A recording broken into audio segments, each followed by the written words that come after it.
All right, so let's rock and roll on how to network at a federal matchmaking event as a government contractor, in particular as a small business. And I'm going to cover three things as we go forward. I'm going to talk about what you want to do before you go to the event to make networking easier, how you can prepare some chit-chat questions, right? Or answers to chit-chat questions. So don't go in there and be blindsided by what somebody might ask you. If you prepare a little bit, you'll be much more comfortable. And then I'll wrap up with how to actually network at an environment, right? So we only got 25 minutes or so, and I'm going to give you some specific tips about walking in and engaging people and how to do that. So let's start with some activity you can perform before you even go to an event, right? Some pre-outreach activity. And if you attended yesterday's event, by the way, let me just say this. Yesterday I did matchmaking preparation, how to prepare before you go to a matchmaking event. And in there, I talked about how you can reach out to people before you even go to that event. And so I'll be talking about it a little bit today with some new tips added in there. But when I'm done these 5 days of matchmaking training, I'm going to put them all together as a kind of a mini course. The videos will still be here, but I'll put it together as a mini course. The reason you want to prepare before you go to an event by performing pre-outreach activities is that people buy from those they know, like, and trust. And if they don't know you, then you're going to have to try to get them to know you and like you and trust you when you get there. But if you can do some engagement beforehand, outreach activity is what I call it. If you can do that before you go to an event, you have a chance for them to begin to know who you are. So a couple of tips. I just want to give you three main tips about how you can do pre-outreach activity. The first one is going into LinkedIn. Engage on LinkedIn. For example, Darlene, just using you since I saw you, I get a lot of Navy people in here, so I'm excited to have the DHS in here as well. But Darlene just put in this notice that on LinkedIn, they're hosting an event, right? It's a vendor outreach matchmaking session, coincidentally. But you could go on to LinkedIn and begin to engage on LinkedIn on that when she's posting a comment. Engagement as simple as a thumbs up or, hey, thanks a lot, Darlene. I'm looking forward to it. Heading over to register now. Does a couple of things, right? It puts you on her radar. It also puts you on the radar of anybody else who's looking at her post. But it also helps push her post out, which makes her appreciate it because then she gets more visibility within LinkedIn. And so these kind of engagements you can do. So that's an example with somebody in the government, but you can also engage with people you have a feeling are going to be there. So if I was going to go to a DHS event, I might go over and look to see who some of the top women-owned small businesses or Hubs-owned small businesses are that are serving DHS. And I might reach out on LinkedIn if I see them out there and say, hey, I'm going to this event. I know you guys are big in DHS. Are you going to it? Right? It's this way to engage them without actually having to pick up the phone and talk, which makes some of us nervous, or walking up to them, but you're engaging them. The other thing is if DHS and Darlene's team, if they're using a hashtag, you can click on the hashtag and see other people who are posting about that event, and you can engage that content. So there's a lot of ways you can engage on LinkedIn, and I've got a ton of training out there that you can take and look at on YouTube, et cetera, that tells you exactly how to do this. But when you engage with people, you're starting that process of them getting to know you. And LinkedIn is the easiest way really to do that. Another option that I like, and this is a favorite one of mine as a sales guy, right, is to look at the long-range acquisition forecast and reach out to the points of contact who are on there and tell them you're looking forward to seeing them at DHS's vendor outreach session. Today's training, I'm just going to point to DHS. But I might reach out to somebody on that long-range acquisition forecast to try to engage them before the event and say, hey, I'm going to the event. Hope to see you there, right? And first off, I've touched them. In marketing, we call this an engagement or a touch, right? I've touched them. And this is different than they're used to getting. Those people on long-range acquisition forecasts are used to getting questions that are very directly about the opportunity. And, more often than not, we don't have any luck on that. But if you engage them like this, you might get them coming back saying, well, I'm not going to be at that event. Too bad. Well, maybe we can get on the phone anyways ahead of time and just do a quick intro call, right? So it's a way to engage. But if they are going to an event, they'll remember engaging with you on LinkedIn, or if you reached out on phone or email, they'll remember having talked to you before. And so when they see you there, you now are kind of like this old friend, even though you maybe only engaged with them a couple of times. The last one I want to talk about on how you can perform some pre-outreach activity is promote the event on LinkedIn. So I talked about it a little bit where you could go to Darlene's post that she's got. And by the way, I say this, if you're joining me a little late, you can see the post at the very top of the chat, but you can go to that post And actually, it just occurred to me, I'm not even looking at my screen. So hold on one second.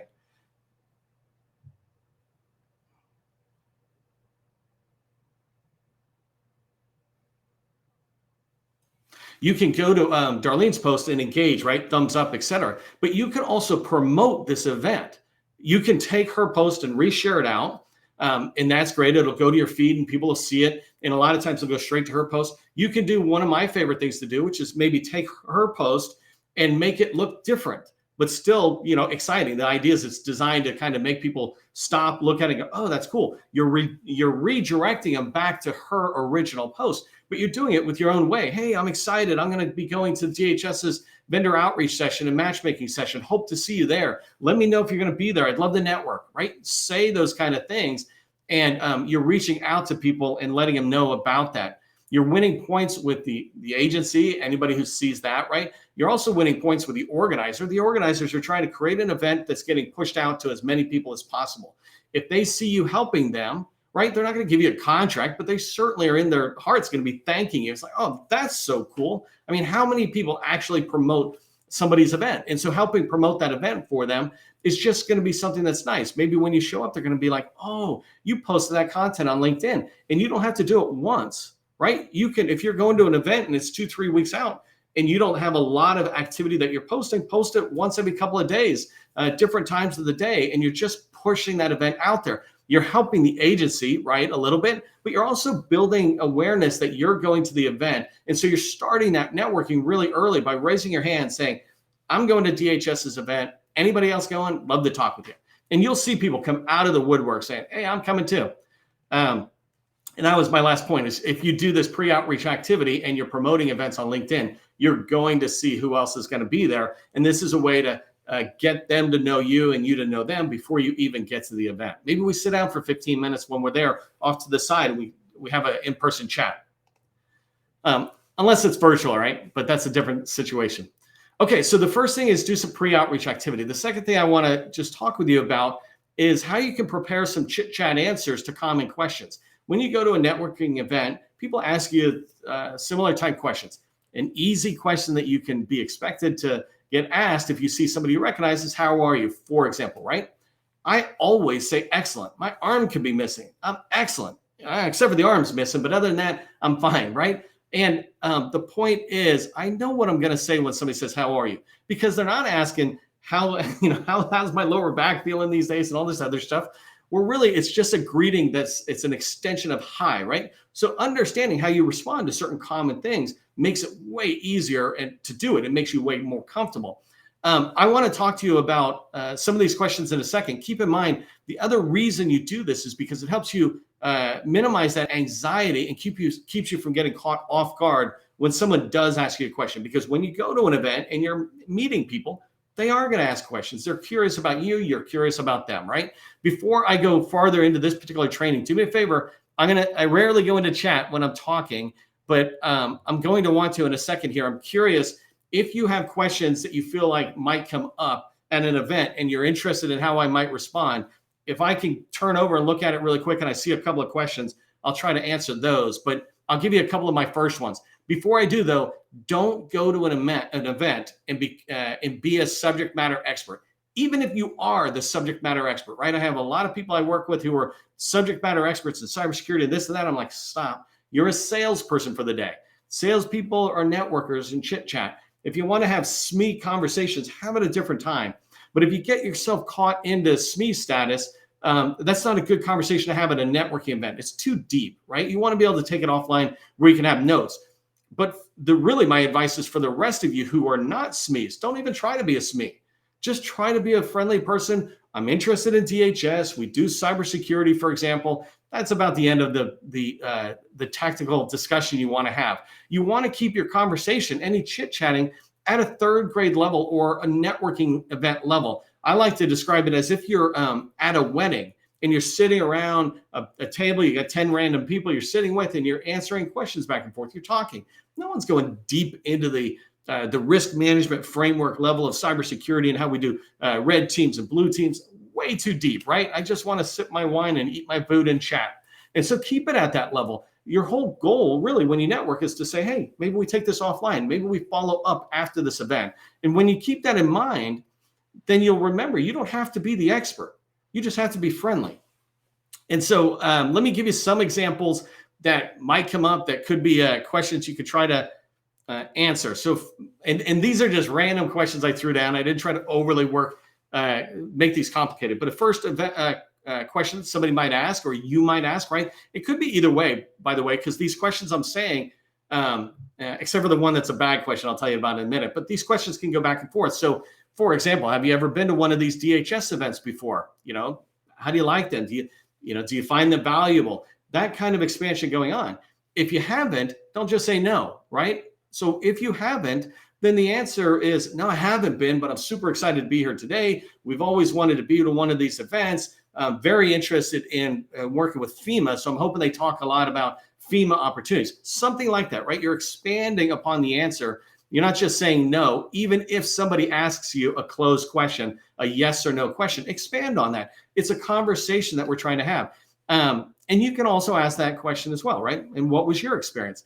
Another question, what do you do? This is, probably the most common question you could get asked.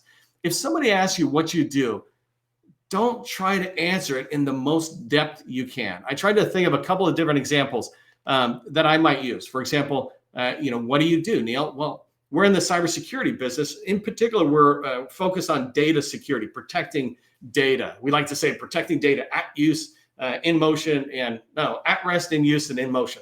I'm mixing them all up.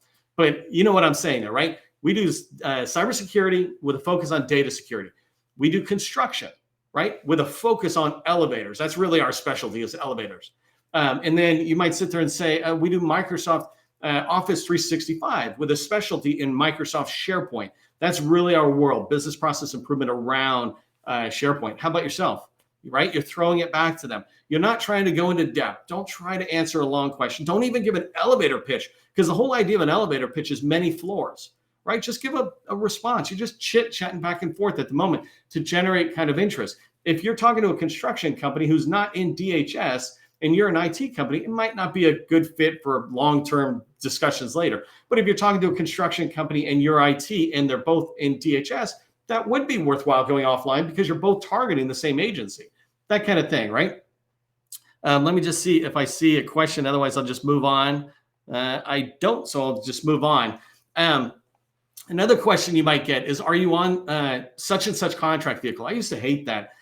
When I used to get this question over the years, people would say, oh, are you on this contract vehicle? And the reason I hate it is because I felt like a dummy. I'm like, oh, I didn't even know the name of the contract vehicle they're talking about.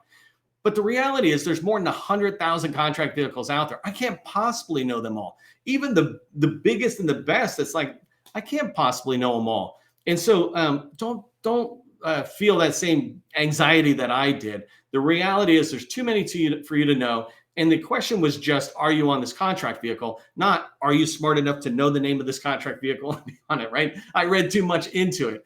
And even I feel anxiety sometimes, right? And so instead, the answer is no. Like if you say, are you on this contract vehicle? I'm like, no. That's interesting. Is that a big contract vehicle you see for cybersecurity? Or is that a big contract vehicle you see for DHS?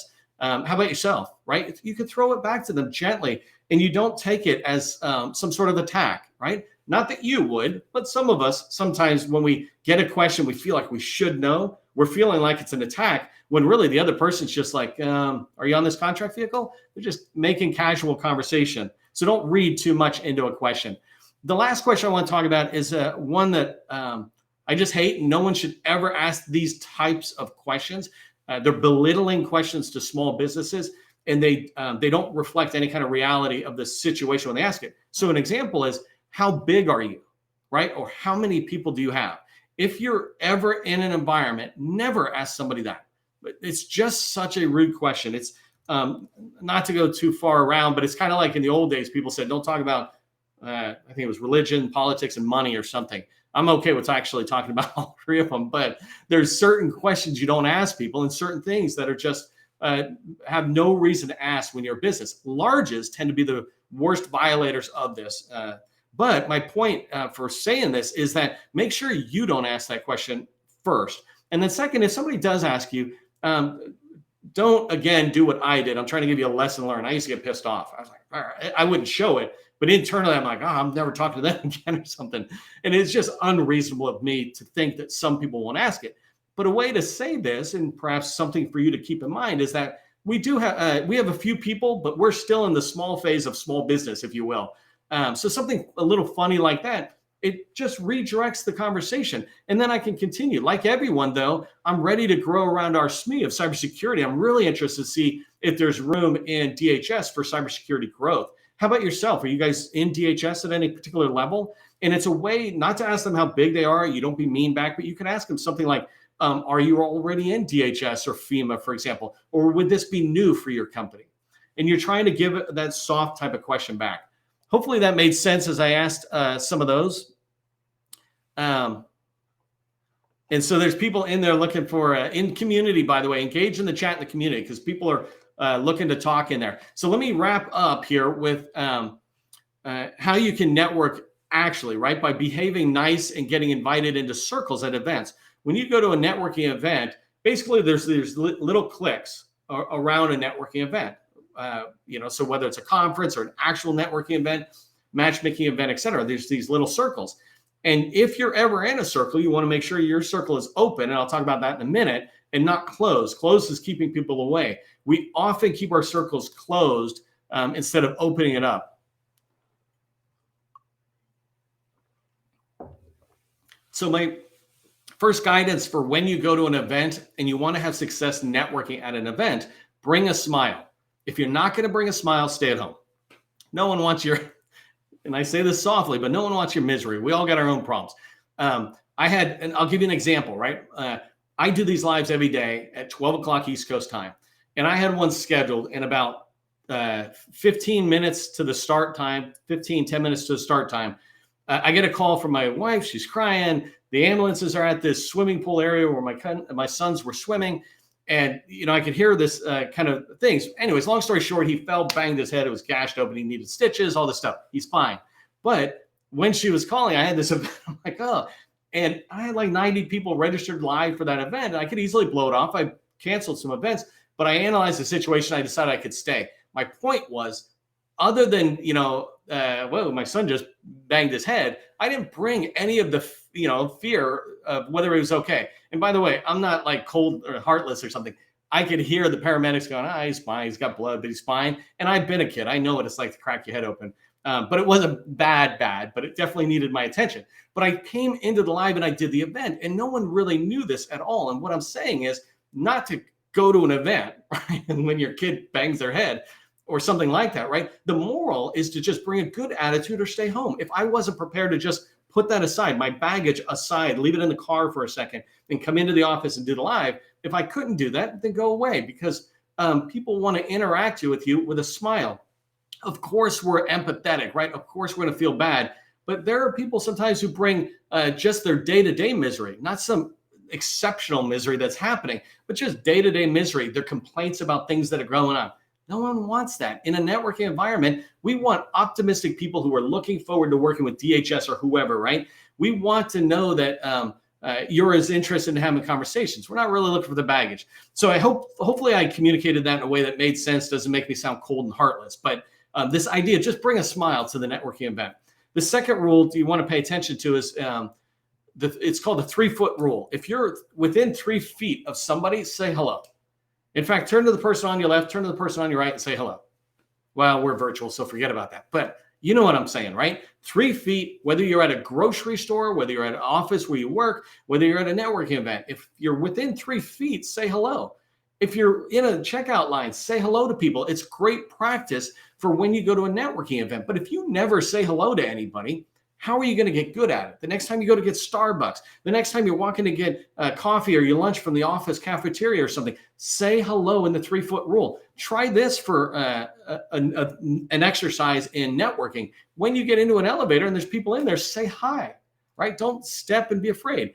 Even if the conversation pops up, it's going to last like 15 seconds at most because, we'll be off the elevator. But practice saying hello and remember the 3-foot rule. And that way, when you go to a networking event, you're moving throughout, you're practiced at saying hi. Hi is one of the most friendliest things you can do. Hello. It starts the networking process off correctly, right? So let me give you a couple examples as we wrap up on what networking is like physically. And so I'm bouncing around. I got like 7-10 bullets I'm going to try to go through pretty quick. But the idea is, first place you can network, you're walking in and you're registering. If you're walking into an event, you're registering, then you're probably in a line, follow the 3-foot rule and say hi to everybody, right? In fact, put 3-foot rule in the chat if you understand what I'm saying. Make sure you're saying hello. Don't just register. Hello, what's your role, Sally? Oh, great. How about you, John? Oh, I'm a small business specialist over at FEMA. We volunteered to do the registration table. Oh, cool. I'm this person. Great. And you're just saying hi. As you do that, you're walking out of the registration area, and there's these hallways sometimes, or people mingling around. What I like to do is to find individuals to start off. Just as I'm heading wherever I'm going, if I see single people out there, I'm walking up and saying hi, because they are at a networking event, but they haven't found a circle. I'm like, well, wherever 2 or more of us are together, we've formed a networking circle. And so I just walk up and say hi. I'm Neil, and I can talk to you a whole nother time about how I talk to people. But fundamentally, hi, I'm Neil. You're at this matchmaking event, right? It's hard to say that sometimes when you're actually in a matchmaking event. Of course, they're here for that. But are you signed up for matchmaking events or just the networking? Whatever it is, have an opening line that just is a pleasant hello. So you're walking around. I make a point of moving forward and talking to people. Whether you're in big seating areas, right, where there's like a stadium seating, or I've been to events at like DHS, I think in particular years ago, but just many chairs set up in some auditorium. Well, I make a point, that 3-foot rule of looking around me and saying hi to people. It's like, and one of my favorite tricks, right, is in this process, not just tricks, is I like looking at John and shaking hands, talking to John, and then saying hi to Jane over here and say, Jane, do you know John? John, do you know Jane? And by doing that, now I've got my circle into 3, but I've also begun to set their names in my memory. And I do the same thing. Sally, have you met Jane and John? Jane's at, ABC company. John's at XYZ company. Where are you from? And then beginning to do it. You would be amazed at how often, and maybe you're one of these people, who people go in, sit in a group of people, and then don't talk, right? But you're there to network and you want to talk. And so reaching out and saying hi in a big seating area, you could do that. A big open network area, you have to walk around a little bit. And so this is where I get into circles of people who are standing or sitting, but primarily standing around, right? Even standing around a little table. I've seen this at Air Force conferences. They got those little tables where you put your drink and your food. By the way, a side tip, this is just me, don't eat, don't drink at an event. Eat and drink before you go to the event. You're there to work, right? I know there's food. I know there's this stuff. Have a granola bar, have some water, and then get in there, walk around. Even if you get yourself a drink, don't really be focused on the drink. I see people obsessed at networking events and conferences with the food and the drink. And the reason we do that is because we're afraid to network. We're afraid of that interaction. So we go to our comfort areas, which is, hey, let me grab food. Anyways, that was a sidebar. But those tables, right? Those tables are little networking areas. If there's no table, it's a circle. It's the same thing. And so walk up to those circles. They're not closed on purpose. People tend to close them in, but you could walk up and say, hey, can I join the circle? If you can get brave like that, you'd be amazed how many people you're able to meet, because instantly people will open up. You're adding newness to their networking circle, which is fun. It's always fun to have newness. But one piece of advice for you, if you're in a circle, is, and I learned this a long time ago, make sure you're turning your body. If the circle is right where you're at, turn your body a little bit and create this opening in the circle that allows people to feel like they could step into that slot. It's almost like you're creating another chair. And, as you're out with friends, et cetera, make sure you're expanding that circle a little bit and always keeping some openings, because it'll encourage people to come in. If you see people who are on the outside, single people especially, look at them and almost give them a smile or something. Say, hey, come on over. Invite them into the circle. People will appreciate it, but you'll also grow your networking circle. So if you want successful networking at a matchmaking event or a vendor outreach session, bring a smile. Remember the 3-foot rule, always saying hello to people who are near you, and then have some stock answers to particular questions you would expect to get when you're in there. If your company is already making money, you're interested in going to the next level, you're doing $1 million, $2 million or more, reach out to me about our BD Accelerator workshop. Happy to talk with you. Just connect with me on LinkedIn. And then remember, government contracting, it is not a secret. It's just a process. I'll see you in the next training.